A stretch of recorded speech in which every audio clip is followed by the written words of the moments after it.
Rizky baru saja pindah ke sebuah rumah kos di kota Yogyakarta, sebuah kota yang terkenal dengan sejarah dan budaya yang kaya. Namun, ada sesuatu yang aneh tentang kos itu, sesuatu yang tidak bisa dijelaskan oleh kata-kata. Awalnya, ia menganggap itu hanya perasaan tidak nyaman yang sering muncul saat pertama kali datang ke tempat baru. Kos itu terletak di sebuah gang sempit di pinggiran kota, jauh dari keramaian pusat kota. Bangunannya sudah cukup tua, dengan dinding cat yang pudar dan atap yang sedikit bocor. Rizky mendapat kamar di lantai 2, sebuah kamar dengan jendela kecil yang menghadap ke jalan sempit. Di luar, ia bisa mendengar suara angin malam yang berdesir melalui celah-celah dinding, namun suasananya tetap terasa sepi dan sunyi. Pasti ini hanya karena aku baru saja pindah, pikirnya, mencoba menenangkan diri. Ia membaringkan tubuhnya di tempat tidur, berharap bisa tidur nyenyak setelah hari yang panjang. Namun, malam itu, tidur yang ia harapkan tidak datang. Pada tengah malam, ia terbangun mendengar suara bisikan samar-samar dari kamar sebelah. Rizky terdiam, menunggu. Suara itu terus berlanjut, seperti seseorang yang sedang berbisik pelan, namun tidak ada orang di luar kamar. Penasaran, ia memutuskan untuk membuka pintu dan mengecek sekitar. Namun, saat ia melangkah keluar, tidak ada siapa-siapa. Semua penghuni kos tampak tidur dengan tenang, dan tak ada suara apapun yang terdengar. Rizky kembali ke kamarnya dengan perasaan sedikit aneh. Mungkin hanya angin, ia mencoba meyakinkan dirinya sendiri. Namun, perasaan itu tetap mengganggu, seperti ada yang mengawasi. Pada pagi harinya, Rizky bertemu dengan beberapa penghuni kos yang sudah lebih dulu tinggal di sana. Salah satunya adalah Denny, seorang mahasiswa yang terlihat lebih tua dari Rizky dan sudah lama menetap di kos itu. Denny tersenyum ramah saat melihat Rizky. "Selamat datang di kos ini. Kos kita memang agak aneh, tapi lama-lama kamu akan terbiasa. Banyak yang bilang kos ini berhantu, tapi menurutku itu cuma cerita orang-orang." "Tenang saja," kata Denny sambil tertawa ringan. "Benarkah?" tanya Rizky, agak skeptis. "Yup, ada beberapa cerita aneh yang beredar. Ada penghuni lama yang katanya masih suka muncul di malam hari. Tapi, jangan terlalu dipikirkan. Yang penting kamu merasa nyaman," jawab Denny. Rizky hanya mengangguk, meskipun rasa penasaran mulai tumbuh di dalam dirinya. Cerita tentang hantu penghuni lama itu terasa seperti lelucon, tapi ada sesuatu yang tidak bisa ia hilangkan begitu saja, suara bisikan yang ia dengar malam tadi. Pagi itu, Rizky memutuskan untuk berkeliling dan melihat lebih dekat seisi rumah kos. Kos itu cukup besar dengan beberapa kamar di lantai 2 dan 3. Terdapat juga ruang makan kecil di lantai 1, yang digunakan oleh semua penghuni. Saat ia berjalan menyusuri lorong sempit menuju tangga, ia mendengar suara dari kamar di ujung koridor. Kamar yang jarang sekali ada orang yang keluar masuk. Rizky berjalan mendekat dan memperhatikan nomor kamar yang tertera di pintu. Kamar 312. Denny sempat menyebutkan tentang kamar ini, mengatakan bahwa penghuni sebelumnya telah menghilang secara misterius, meninggalkan banyak tanda tanya. Meskipun begitu, kamar itu tetap dihuni oleh orang lain. Penasaran, Rizky memutuskan untuk tidak langsung pergi. Namun, sebelum ia sempat mengetuk pintu, seseorang keluar dari kamar tersebut. Seorang wanita muda, dengan wajah pucat dan mata yang tampak sedikit kosong. Ia melirik Rizky sekilas, dan untuk sesaat, Rizky merasakan keganjilan dalam tatapan itu. Wanita itu hanya memberikan senyuman tipis, lalu berjalan cepat ke arah tangga. "Siapa itu?" Rizky bertanya kepada Denny yang kebetulan lewat. "Oh, itu Sarah, penghuni kamar 312. Dia agak aneh sih, suka menyendiri. Tapi, dia baik kok," jawab Denny sambil melanjutkan langkahnya. Rizky mengangguk, namun ada sesuatu yang mengusik pikirannya. Sarah, seorang penghuni yang tampaknya sangat tertutup. Ia memutuskan untuk mencari tahu lebih lanjut tentang wanita itu, meskipun Denny sepertinya tidak terlalu mempermasalahkan keberadaannya. Malam berikutnya, saat Rizky sedang tidur, ia terbangun lagi oleh suara bisikan itu. Kali ini, suara itu terdengar lebih jelas, dan sepertinya datang dari arah kamar 312. Ia merasa ada yang aneh, seperti ada yang mencoba menghubunginya. Tanpa pikir panjang, Rizky memutuskan untuk mengecek kamar tersebut, meskipun ada rasa takut yang mulai merayapi tubuhnya. Saat ia berdiri di depan kamar 312, ia merasa ada sesuatu yang menahan langkahnya. Apakah ini benar-benar hanya suara angin? Pikirnya, namun, rasa ingin tahu mengalahkan rasa takutnya, dan ia akhirnya mengetuk pintu kamar itu. Tak ada jawaban, ia mengetuk lagi, kali ini lebih keras. Setelah beberapa detik yang terasa sangat lama, pintu kamar itu terbuka perlahan. Di balik pintu, Sarah berdiri, dengan wajah yang sangat pucat. Matanya tidak terlihat seperti biasanya, seperti ada sesuatu yang hilang dari dirinya. "Ada apa, Rizky?" Sarah bertanya dengan suara datar, yang terdengar hampir tidak manusiawi. Rizky terkejut, namun ia berhasil mengumpulkan keberaniannya. "Tadi malam, saya mendengar suara bisikan dari dalam kamar ini. Apa, ada sesuatu yang salah?" Sarah hanya tersenyum tipis. "Itu bukan suara yang kamu pikirkan. Jangan terlalu memikirkan hal-hal seperti itu." Rizky merasa semakin tidak nyaman. Suasana di sekitar kamar itu sangat gelap, dan udara terasa sangat dingin meski udara malam cukup panas. Sebelum ia bisa berkata apa-apa lagi, Sarah menutup pintu dengan cepat, meninggalkan Rizky berdiri kebingungan di depan kamar tersebut. Keesokan harinya, Rizky merasa ada yang sangat tidak beres dengan rumah kos itu. Beberapa penghuni mulai bercerita tentang kejadian-kejadian aneh yang mereka alami. Banyak yang merasa ada yang mengawasi mereka, dan beberapa bahkan mendengar langkah kaki yang tidak jelas asal-usulnya.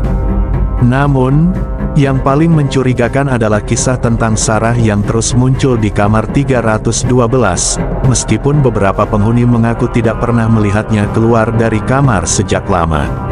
"Ada apa dengan Sarah?" pikir Rizky, semakin penasaran. Keinginan untuk mengetahui kebenaran yang tersembunyi di balik rumah kos itu mulai menguasai dirinya. Setelah pertemuannya dengan Sarah, Rizky merasa semakin terganggu. Ada sesuatu yang tidak bisa dijelaskan, dan rasa ingin tahunya semakin besar. Ia merasa ada yang salah di kos itu, sesuatu yang lebih gelap dari sekadar cerita hantu atau isapan jempol penghuni lama. Meskipun begitu, ia berusaha untuk tetap tenang dan melanjutkan kehidupan sehari-harinya. Namun, malam itu, ketenangannya benar-benar terganggu. Seperti biasa, Rizky terbangun di tengah malam. Tetapi kali ini, suara bisikan yang ia dengar jauh lebih jelas dan terdengar begitu dekat, seolah-olah ada yang berdiri di samping tempat tidurnya. Ia merasakan bulu kuduknya meremang, dan tubuhnya seakan membeku. Bisikan itu sangat pelan, hampir seperti suara orang yang sedang menangis. Tapi yang membuatnya lebih ngeri adalah suara itu terdengar dari dalam kamar. "Rizky, tolong," suara itu terdengar begitu lemah, namun ada ketakutan yang sangat nyata di dalamnya. Dengan tubuh yang bergetar, Rizky memutuskan untuk membuka mata dan melihat sekeliling kamarnya. Tidak ada yang tampak tidak biasa. Semua jendela tertutup rapat dan lampu-lampu rumah kos yang redup menyinari lorong dengan cahaya kunir yang sangat suram. Lalu, ia mendengar langkah kaki yang perlahan berjalan ke arahnya. Langkah itu terasa berat, seakan-akan ada sesuatu yang menyeret tubuhnya di atas lantai. Rizky membuka mata lebar-lebar dan berusaha menahan napasnya. Ia menunggu, tidak berani bergerak. Namun, ketika ia menoleh ke samping, ia terkejut. Sarah, wanita yang ia temui beberapa hari lalu, berdiri tepat di depan pintu kamarnya, dengan wajah pucat dan mata yang tidak berbinar. "Sarah," Rizky berbisik, suaranya serak. Sarah tidak menjawab. Ia hanya berdiri diam, menatap kosong ke arah Rizky, seperti tidak melihatnya sama sekali. Tiba-tiba, tubuh Sarah terhuyung ke depan, jatuh ke lantai dengan suara yang mengerikan, seakan-akan tulang-tulangnya patah. Rizky menjerit, namun tidak ada suara yang keluar. Ia berusaha bergerak, namun tubuhnya seperti terjebak dalam ruang yang semakin sempit. Tidak lama kemudian, Sarah bangkit dengan kecepatan yang tidak wajar. Sekarang, matanya merah menyala, dan bibirnya tersenyum lebar, terlalu lebar untuk ukuran manusia. Senyuman itu bukanlah senyuman manusia biasa, melainkan senyuman yang penuh dengan kengerian. "Rizky," kata Sarah dengan suara serak yang membuat bulu kuduknya berdiri. "Kamu tidak tahu apa yang terjadi di sini, tidak ada yang bisa keluar." Dengan satu gerakan cepat, Sarah melompat ke arah Rizky, menjerit begitu keras sehingga Rizky hampir kehilangan kesadarannya. Saat itulah ia merasakan sesuatu yang aneh, sesuatu yang tidak bisa ia jelaskan. Tubuhnya terasa sangat berat, dan pikirannya menjadi kabur. Sarah menghilang begitu saja dalam sekejap mata, meninggalkan Rizky yang terbaring lemas, bingung, dan ketakutan. Pagi berikutnya, Rizky merasa cemas dan takut untuk keluar dari kamar. Namun, rasa ingin tahunya kembali mengalahkan rasa takutnya. Ia memutuskan untuk menemui Denny, berharap bisa mendapatkan jawaban yang lebih jelas tentang apa yang terjadi dengan Sarah dan kos ini. Saat ia memasuki ruang makan, ia melihat Denny sedang duduk sambil meminum kopi. "Denny, ada yang aneh di kos ini," kata Rizky dengan suara gemetar. Denny menatapnya sejenak, lalu menghela napas panjang. "Kamu sudah bertemu dengan Sarah, iya?" tanya Denny pelan. Rizky mengangguk, wajahnya masih terlihat pucat. "Apa yang sebenarnya terjadi di sini? Kenapa dia seperti itu?" Denny menatap kosong keluar jendela, seakan menghindari tatapan Rizky. "Sarah, dulu dia teman dekatku. Dia adalah penghuni lama di kos ini. Tapi, ada sesuatu yang terjadi pada dirinya." "Apa yang terjadi?" Rizky mendesak. Denny menggigit bibir bawahnya, berpikir sejenak. Beberapa bulan yang lalu, Sarah mulai terlihat berbeda. Dia sering mengurung diri di kamarnya dan tak pernah keluar. Suatu malam, dia hilang. Semua orang mengira dia pergi begitu saja, tapi itu tidak benar. Rizky merasa ketegangan di antara mereka semakin memuncak. "Apa maksudmu?" "Kamar 312, Denny menjawab dengan suara parau. "Itu bukan kamar biasa. Banyak yang percaya bahwa kamar itu terkunci dengan sesuatu yang lebih dari sekadar kunci biasa. Sebuah perjanjian lama antara penghuni kos dan sesuatu yang tidak seharusnya kita ganggu." Rizky merasa seperti dunia di sekitarnya mulai runtuh. "Apa yang kamu katakan? Ada legenda di sini," lanjut Denny dengan suara rendah. "Kos ini dibangun di atas tanah yang dulunya merupakan sebuah tempat pemakaman kuno. Pemilik kos dulu membuat kesepakatan dengan roh-roh yang ada di tanah itu. Mereka memberi perlindungan, tapi dengan harga yang sangat mahal. Setiap penghuni kos harus memberi sesuatu agar bisa bertahan di sini." Memberi sesuatu. Rizky hampir tidak percaya. Setiap beberapa bulan sekali, salah satu penghuni harus hilang. Itu sudah menjadi bagian dari perjanjian. Tidak ada yang pernah kembali setelah menghilang, termasuk Sarah. "Aku yakin, apa yang kamu lihat semalam bukanlah Sarah yang dulu." Rizky merasa tubuhnya mulai lemas. "Jadi, apa yang harus aku lakukan sekarang?" Denny menatapnya dengan tatapan yang sangat serius. "Kamu harus pergi. Cepat. Jangan pernah kembali ke kos ini lagi. Kecuali jika kamu ingin menjadi bagian dari perjanjian itu juga." Rizky tidak tahu harus berkata apa. Semua ini terasa seperti mimpi buruk yang tak berujung. Namun, ia tahu satu hal yang pasti, ia harus keluar dari kos ini secepatnya, sebelum semuanya terlambat. Malam itu, Rizky mencoba untuk mengemasi barang-barangnya dengan tergesa-gesa. Hatinya berdegup kencang, dan setiap langkah yang diambilnya terasa semakin berat. Namun, saat ia hampir keluar dari kamar, ia mendengar suara yang familiar, suara bisikan yang sangat lembut, seakan memanggil namanya. "Rizky, tolong, jangan pergi." Suara itu datang dari dalam kamar 312. Rizky merasa tubuhnya terbalut ketakutan. Ia tidak tahu lagi apa yang harus dilakukan. Semua yang ia alami mulai memburamkan batas antara kenyataan dan mimpi. Apakah ia akan selamat? Rizky berdiri di depan kamar 312 dengan napas yang tersengal, tubuhnya kaku seperti beku di tempatnya. Suara bisikan itu semakin jelas terdengar, menggelitik telinga dan menumbuhkan rasa takut yang tak bisa ia kontrol. "Rizky, tolong, jangan pergi." Ia terdiam, seolah dibekukan oleh sesuatu yang tak tampak. Entah mengapa, meski kata-kata itu terdengar penuh dengan permohonan, Rizky merasa bahwa itu bukan suara Sarah yang ia kenal. Ada keanehan di dalamnya, suara itu seperti datang dari suatu tempat yang lebih dalam, lebih gelap dan lebih menakutkan. Tiba-tiba, tanpa peringatan, pintu kamar 312 terbuka dengan sendirinya, menyembulkan kegelapan yang begitu pekat di dalamnya. Rizky bisa merasakan udara di sekitarnya berubah, menjadi dingin dan berat, seolah ada sesuatu yang menghisap semua cahaya dari dunia luar. Dalam ketegangan itu, Rizky teringat akan kata-kata Denny, kamar itu tidak bisa dibiarkan kosong terlalu lama.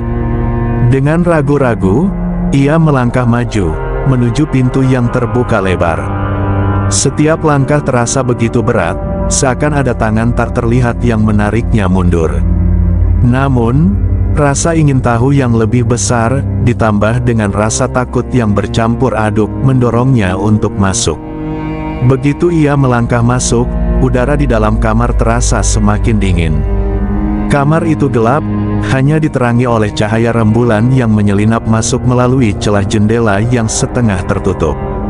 Begitu mata Rizky menyesuaikan diri, ia melihat sesuatu yang tak terduga. Di tengah kamar, sebuah meja kayu tua yang terlihat sangat usang, dengan lilin-lilin yang sudah hampir habis terbakar di atasnya. Dan di belakang meja itu, berdiri seorang pria tua dengan jubah hitam, wajahnya tersembunyi dalam bayangan. Rizky terdiam, tubuhnya membeku seketika. Pria itu tidak bergerak, hanya berdiri dengan kepala tertunduk, seolah menunggu sesuatu. Rizky merasa darahnya seperti membeku di pembuluh darahnya. Siapa kamu?" Rizky berusaha mengeluarkan suara, meskipun bibirnya terasa sangat kering. Pria itu tidak menjawab, hanya mendongak perlahan, memperlihatkan wajahnya yang sangat pucat. Wajahnya terlihat sangat tua, penuh dengan kerutan dan bekas luka. Namun, yang paling mengerikan adalah matanya kosong, seperti lubang hitam yang tak ada dasarnya. "Rizky," suara itu muncul lagi, kali ini lebih keras, berasal dari belakang meja. Rizky menoleh dan melihat Sarah, tapi dia berbeda. Wajahnya pucat pasi, tubuhnya sangat kurus, seolah-olah sudah lama tidak makan atau tidur. Matanya kosong dan tidak ada tanda kehidupan di sana. "Sarah, apa yang terjadi padamu?" Rizky berteriak, langkahnya mundur sedikit. Sarah tersenyum lebar, senyuman yang penuh dengan kengerian, jauh lebih mengerikan daripada senyuman yang pernah ia lihat sebelumnya. "Aku sudah tidak bisa keluar, kamu juga tidak akan bisa keluar, Rizky.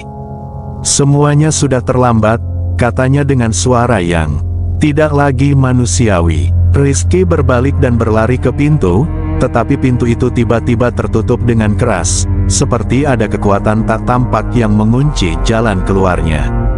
Ia terperangkap. "Jangan lari, Rizky," suara pria tua itu terdengar lagi, kali ini lebih dalam dan lebih menyeramkan. "Kamu sudah dipilih. Kamu tidak akan bisa pergi begitu saja." Rizky menoleh dan melihat pria tua itu melangkah maju, kedua tangannya terangkat, dengan jari-jari yang tampak memanjang dan bengkok. Suara gemerisik terdengar saat ia bergerak, seperti suara ranting pohon kering yang patah. Ini bukan tempat untukmu. Semua yang datang ke sini harus membayar harga, tambah pria tua itu, suaranya berat dan seperti gema dari dunia lain. Keringat dingin mengalir di seluruh tubuh Rizky. Ia merasa seolah-olah dikelilingi oleh sesuatu yang lebih besar dari sekadar hantu biasa. Ini bukan hantu biasa, ini adalah sesuatu yang lebih gelap. Tiba-tiba, Sarah melangkah maju, matanya kosong, tetapi senyumannya semakin lebar, sampai hampir mengerikan. Rizky, kamu sudah terjebak. Aku sudah tidak bisa pergi, dan kamu juga tidak akan bisa. Rizky menggigil, mencoba memikirkan cara untuk melarikan diri. Ia tidak tahu harus berbuat apa. Namun, pada saat itulah, sesuatu yang mengejutkan terjadi. Dari dalam dinding kamar, terdengar suara berderak keras, seperti dinding yang bergerak, seperti ada sesuatu yang mengintip dari dalam tembok. Pria tua itu menoleh, dan di balik senyumannya yang mengerikan, ia tampak khawatir. Tidak mungkin, gumamnya. Saat Rizky masih kebingungan, ia mendengar suara gemuruh besar, seperti tanah yang bergetar. Apakah ini gempa? Pikirnya, namun suasana terasa sangat aneh. Sebuah tangan besar, terbuat dari bayangan gelap, muncul dari dinding dan meraih tubuh pria tua itu. Tangan itu menariknya ke dalam dinding dengan kekuatan yang mengerikan. Rizky hanya bisa berdiri terdiam, melihat sosok pria tua itu menghilang ke dalam kegelapan, sebelum semuanya kembali hening. Namun, tidak ada yang bisa mempersiapkan Rizky untuk apa yang terjadi selanjutnya. Dengan perasaan cemas yang semakin menggila, Rizky berlari ke pintu dan mencoba membuka kunci yang tampaknya sudah dibajak oleh kekuatan gaib. Saat pintu terbuka, ia melihat Denny berdiri di luar dengan wajah yang sangat pucat. "Denny, apa yang terjadi? Kenapa kamu ada di sini?" Rizky berteriak, suara hampir tidak keluar. "Sudah waktunya, Rizky," Denny berkata dengan suara yang terdengar sangat berbeda dari biasanya. Suaranya berat dan dalam, seperti seseorang yang sudah kehilangan dirinya sendiri. "Saat kamu datang ke sini, kamu telah terjebak dalam perjanjian ini," lanjut Denny, dengan tatapan yang tidak lagi manusiawi. "Kamu sudah dipilih." Rizky terdiam. Ia tidak bisa melawan apa yang sudah terjadi. Selama ini, ia telah terjebak dalam permainan yang lebih besar dari yang ia bayangkan. Rizky merasakan seluruh tubuhnya terbalut keringat dingin. Denny yang berdiri di depan pintu, dengan mata kosong dan senyum mengerikan, membuatnya merasa terperangkap dalam kegelapan yang semakin pekat. Semua yang ada di sekitarnya, dari suara bisikan halus hingga derak langkah yang terdengar semakin dekat, kini membuatnya hampir gila. "Denny, apa yang terjadi? Apa yang kamu maksud dengan dipilih?" Rizky berteriak, namun suaranya hanya terdengar parau dan lemah. Ia merasa seolah-olah ada sesuatu yang menghisap keberanian dan kekuatannya. Denny tertawa, namun tawa itu terasa sangat asing. "Kamu tahu, Rizky, kos ini bukan tempat yang biasa. Bukan sekadar tempat tinggal. Ini lebih dari itu. Ini adalah tempat yang terikat pada kekuatan yang jauh lebih besar dari yang kita tahu." Dengan langkah perlahan, Denny mendekat, matanya tetap kosong, dan senyumannya semakin mengerikan. "Aku tak pernah bisa memberitahumu semua ini, tapi sekarang, kamu sudah masuk ke dalamnya. Ini bukan sekadar tentang Sarah atau aku. Ini tentang mereka yang ada di sini, yang tak bisa pergi. Kamu tidak akan pernah meninggalkan tempat ini." Rizky mundur beberapa langkah, rasa takut yang menggelora hampir membuatnya pingsan. "Siapa mereka? Apa yang kamu maksud dengan mereka?" Ia bertanya dengan suara yang hampir tak terdengar. Denny mengangkat tangan, menunjuk ke sekeliling kamar yang gelap. "Kamu tidak bisa melihat mereka, Rizky. Mereka ada di dalam setiap sudut kos ini. Mereka adalah yang mengatur semuanya. Mereka yang menghitung setiap jiwa yang masuk, dan mereka yang menarik satu persatu." Rizky merasa perutnya mual. Segala sesuatu yang ia lihat kini mulai terasa seperti mimpi buruk yang tidak berujung. "Denny, apa yang terjadi padamu? Apa yang sudah kamu lakukan?" Denny tersenyum, tetapi bukan senyuman yang pernah Rizky kenal. Wajahnya kini tampak semakin menakutkan, seolah-olah dimiliki oleh sesuatu yang tidak manusiawi. "Aku sudah lama terperangkap, Rizky. Seperti yang akan kamu alami sekarang. Semua yang datang ke sini harus membayar harga, semua penghuni, termasuk aku dan Sarah." Tiba-tiba, dari dalam kegelapan kamar itu, terdengar suara wanita menangis, seperti suara dari jauh yang memanggil-manggil. Rizky mengenal suara itu, suara Sarah. "Sarah!" Rizky berteriak, mencoba untuk mencari sumber suara tersebut, namun hanya semakin terjerat dalam kegelapan yang seolah ingin menelannya hidup-hidup. "Jangan coba mencarinya," kata Denny, suara berat dan penuh peringatan. "Sarah sudah lama hilang. Kamu tidak akan menemukannya di sini." Sekeliling kamar semakin terasa sesak. Dinding kamar mulai bergetar, seperti ada sesuatu yang bergerak di dalamnya, sesuatu yang besar dan mengerikan. Rizky merasakan jantungnya berdebar kencang, nyaris tak mampu menahan rasa takut yang mengguncang tubuhnya. Ada suara berat menggeram dari balik dinding, seperti sesuatu yang sedang bangkit. "Denny, apa yang terjadi?" Rizky berteriak, hampir tidak mengenali suaranya sendiri. Tiba-tiba, dengan kecepatan yang sangat mengejutkan, Denny mengulurkan tangan ke arah Rizky. "Kamu sudah terpilih, Rizky. Saat kamu datang ke sini, kamu sudah menjadi bagian dari mereka. Tidak ada yang bisa pergi." Dengan napas yang hampir terputus, Rizky berlari ke pintu dan berusaha menarik gagang pintu.